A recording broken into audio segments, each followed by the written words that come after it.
Nigeria's inflation is significantly growing at a slower pace since March this year. A recent report released by the National Bureau of Statistics shows that the consumer price index for the month of August fell to 17.01%, representing a 0.37% lower than the 17.38% which are recorded in the previous month. But while the inflation figure may seem to be growing at a slower pace, the local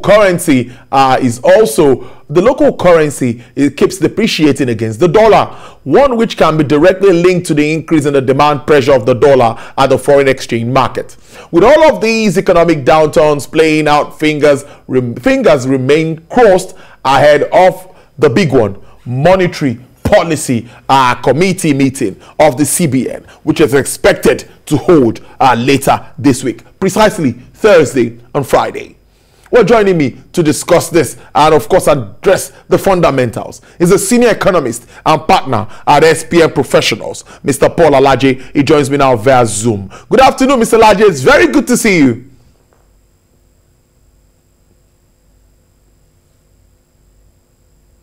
Good afternoon, and thank you so very much for having me. Yes. Now, we spoke yesterday ahead of these figures. We didn't even know it was going to come up before the show, but finally it's out. What were you expecting with what you saw? 17.01%. Well, I was expecting for inflation to ease when you compare year on year, which is what we have. But what Nigerians could have a feel of on the immediate is to compare their August 2021 to July 2021. And like National Bureau of Statistics reported, the inflation figures has increased and is evident in what they reported. So what we have seen year on year, when we compare 2021, which is the year we are in now, August 2021, to August, the year of the pandemic, 2020, it is obvious that it's relatively better than when we have immediately after lockdown, that we had demand surge, which demand could not meet up with. But more importantly, when you compare what happened in August to July, definitely inflation figure has increased at an increasing rate. Meanwhile, when it comes to year on year, 17.01% is an increase, although at a decreasing rate. So that is what we have, and I think this to some extent reflected what happened within the period observed. So are we back on track?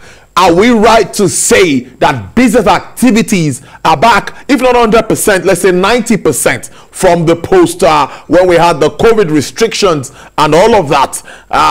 Would you agree to that? Well, I would agree, because when you look at the figure shared earlier by National Bureau of Statistics, not the figure shared today, but on GDP growth and what was responsible for 5% GDP growth, the sector that grew by over 90% was transport sector, particularly road transport sector. So because demand side has increased, it's also going to have implication on inflation. If you ask me if we are fully open, I can tell you to about 90 or 99%, yes, the economy has fully reopened, but have we balanced out the effect of COVID on our economic life as inflation still continues to happen at double-digit 17% as against the target of monetary policy maker between 6 to 9%? The answer, of course, is not. Have we fully gained from the period that we had some years ago, while unemployment rate was 9% or 9.6% to where it is now at 33%? Of course, we are also not yet there. But have we started something for the 5th consecutive time? Well, as we continue to compare ourselves to the pandemic period, I can tell you that you will continue to see inflation ease on annual basis. But in the next, what policymaker may not be able to tell is what will happen in 3 to 6 months from now, when we'll be comparing ourselves with post-lockdown period, and the impact and potency of post-lockdown period will now start to reflect in the number. At that time, we'll be able to decipher if truly the reduction, the growing at a reducing rate, is real, if what results in all of these is because of policy direction, or if it's because of the lockdown. That is when we'll be able to separate the two very carefully. Now, I want to look at price of foods and services, which obviously with this report shows that it has slowed despite the sharp increase in the value of the items. Now, let us understand. Let's stay with food index, which also increased or slowed in August to by 20.3%. That it was at 21.03% before now. What do you make of this figure? Let's stay with food. That figure is saying it actually increased by 20%. So it's important people understand how to interpret statistical economic numbers. It is very important. The figure is saying that when we compare what happened in 2020 to 2019, price increased by 21%. But when we compare food prices between 2020 and 2021, price increased by 20%. We are now saying that the rate of increase in 2020 and 2019 compared with 2020 and 2021, that of 2020 to 2021 is lower. That is why I keep calling it it is growing. That is, it is increasing at a reducing rate. One thing is sure, inflation is still very high. For food, inflation is still around 20%. It is not what we still desired, but we have started seeing reduction in the growth rate. So National Bureau of Statistics is not saying that inflation figures has reduced. It is saying that it is increasing. However, we have started seeing a reduction in the rate of increase. That is what the report is saying. If it is reducing truly, the prices of commodity in the market would have reduced. But they are saying that between 20 and 2021, what you bought for 100 naira, average food is now 120 naira. And which is the reality on the average that people are seeing. So National Bureau of Statistics is not saying the rate has reduced or price has reduced, because I've seen a lot of people cast a lot of doubt on the integrity of the figures released by the agency of government. But I can tell you, even though I don't work with government, that the reports they release is genuine, particularly on food inflation. The number is increasing. It has increased by 20%. So, which means inflation is still having a lot of presence within our country. 20% is still very high, and it's high anywhere in the world. It is not desirable. What we desire is single digits, and economics will say between 3 to 6%. But of course, central bank is targeting between 6 to 9%, which is still fair. But having anything above 10, 11, let alone 20% food inflation is just unbearable for Nigerians. Really unbearable. Now, I want to move very quickly forward too, because as we're in the last quarter, or we're going to start the last quarter by October, and a lot of projections. IMF is saying that we could end the year 15.5% inflation rate. That's talking about H2 2021. With all that we have on ground, with all that we have in the plate that we're grappling with, do you see this as coming to pass? Well, we may be having between 15 to 16%, because, like I said, we'll continue to compare ourselves with the pandemic year. But authority, we need to do something quickly about the exchange rate, because there are quite a number of items that are captured by National Bureau of Statistics, but they find it very difficult to access FX from the official window. I could also mention that we might also be seeing some reduction at official market, as central bank has improved what could be done in terms of transfer. Before it was nothing, now it's about 10,000 a month. So you see some level of ease. We have also seen some relative improvement compared to what we had 3-4 months ago in terms of access to official FX in the market. We have seen some level of improvement. So all of this will be evident in inflation, because when the cost push inflation is reducing, you are going to have definitely the impact on headline inflation. So kudos, we have started seeing that, but central bank will need to come up with a new strategy, as it appears that those who are speculating on Naira, particularly at the parallel market, seems to be having upper hand. What is the lowest in 48 years is what we experienced yesterday at 550. The truth is that we may deny that that market does not exist, but the truth is quite a number of persons are patronizing the market, and we are all in the same economy. We may need to look at how to rejig strategy, or to bring in more people, to see how we can work, or to look at, to think outside the current sphere that central bank is looking at, or monetary policy committee by extension, so that we can quickly see how we can have convergence between what is happening at the parallel market and the official window. As we approach harvest season 2, we've heard that even the central bank come out to say that there should be a reduction in price of food stuff. I don't know, are you thinking along that line?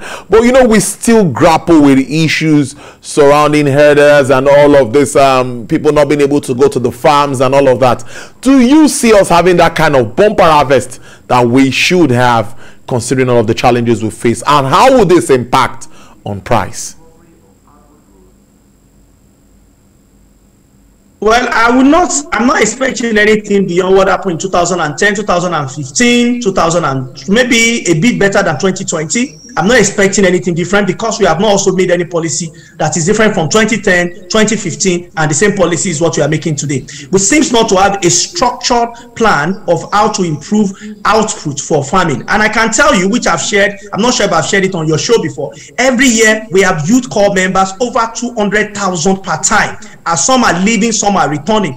We can develop specialized farm within the states. If we say some states are volatile, we can start with 20 states or 25 states, provide enough security presence, and ensure that these people that are serving Nigeria are truly serving Nigeria and not anti-part nursery and primary school. Don't worry, the name does not exist. If they are not serving anti-part nursery and primary school, if they are going to be putting them on the farms, whether it is to farm paddy, or we are saying to farm bees, or to farm maize, or to farm whatever that the environment support, you know, making that connection with the Ministry of Agriculture at federal and state level, with National Youth Service Corps, you know, at the federal level, and their regions and their offices around the state, or distribute that to local government. Then when you say you are serving, government provide an enabling environment for them. What you can be guaranteed of is that the dream of Mr. President to lift people out of poverty, talking about 10 million a year,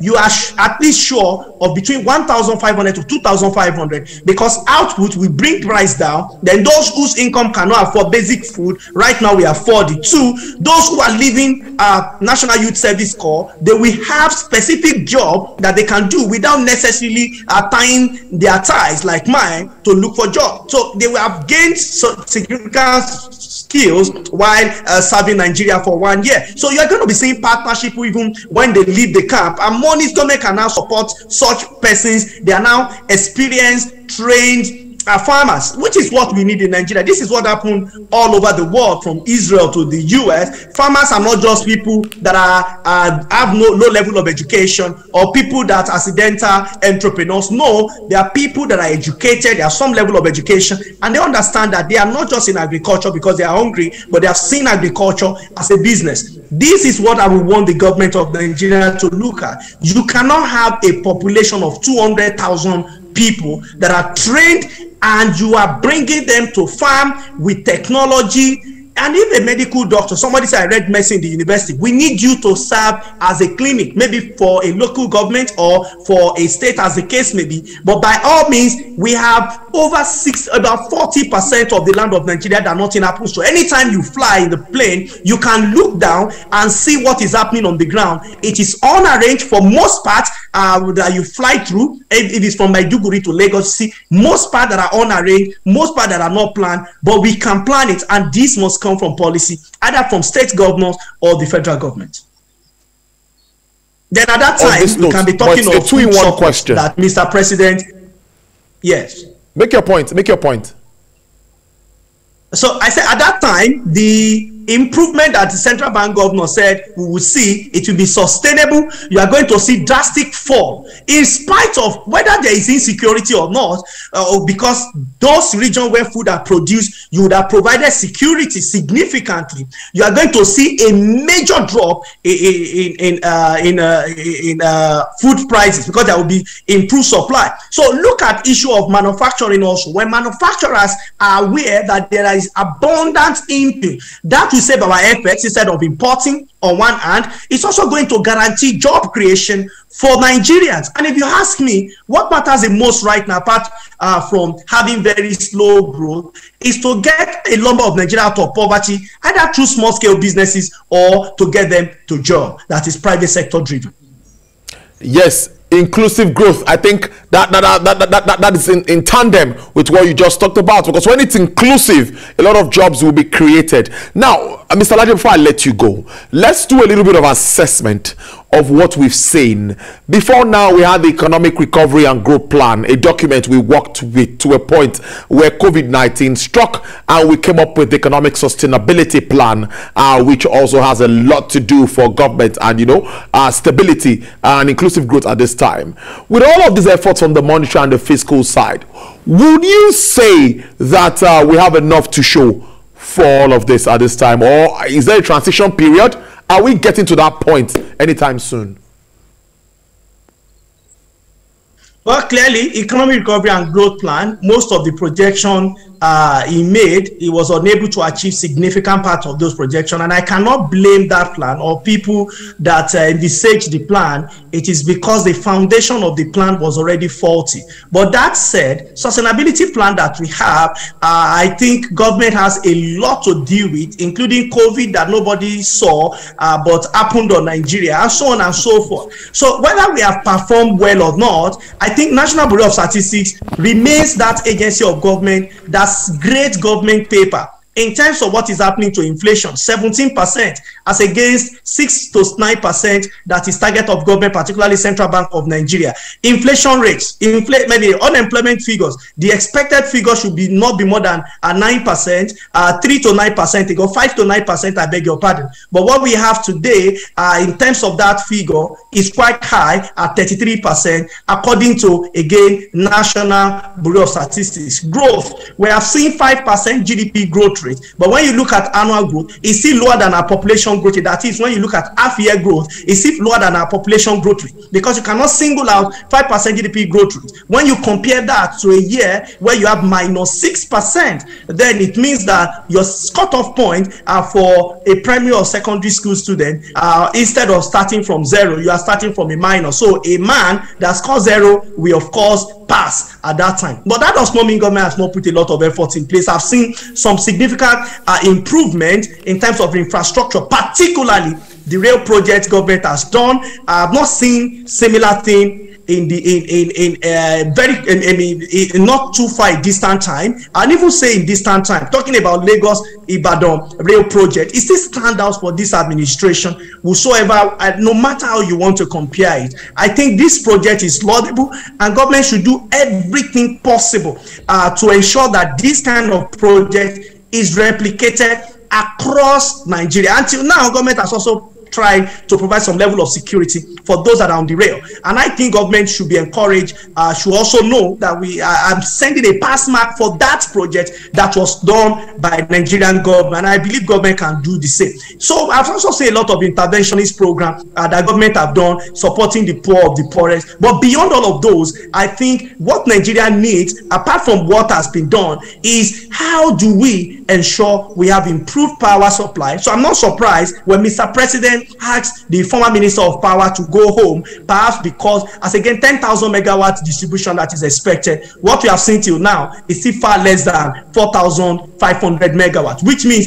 if all Nigerians put on the above, I'm not sure if there will be power everywhere at the same time. So we need to do more. We also need government to see how to work with private sector, particularly those in terms of power distribution. While we continue to see new factory coming up because of government initiative in agriculture, but to connect people to power has now been some of these individuals or scrupulous people are demanding for bribes here and there before manufacturers could be added to the grid, particularly new company. This is a lot of worry, and this is what our research has revealed, and I strongly believe the authority we need to investigate, particularly this is happening in Abuja. I think authority will investigate to see that those who should be working will not be denied because of self-aggrandizement of some individuals. I must thank you so much for your time. I've been speaking to senior economist and partner at SPM Professionals, Mr. Paul Alaje. Really interesting talking to you. Thank you for your time and enjoy the rest of your day. Thank you so very much for having me.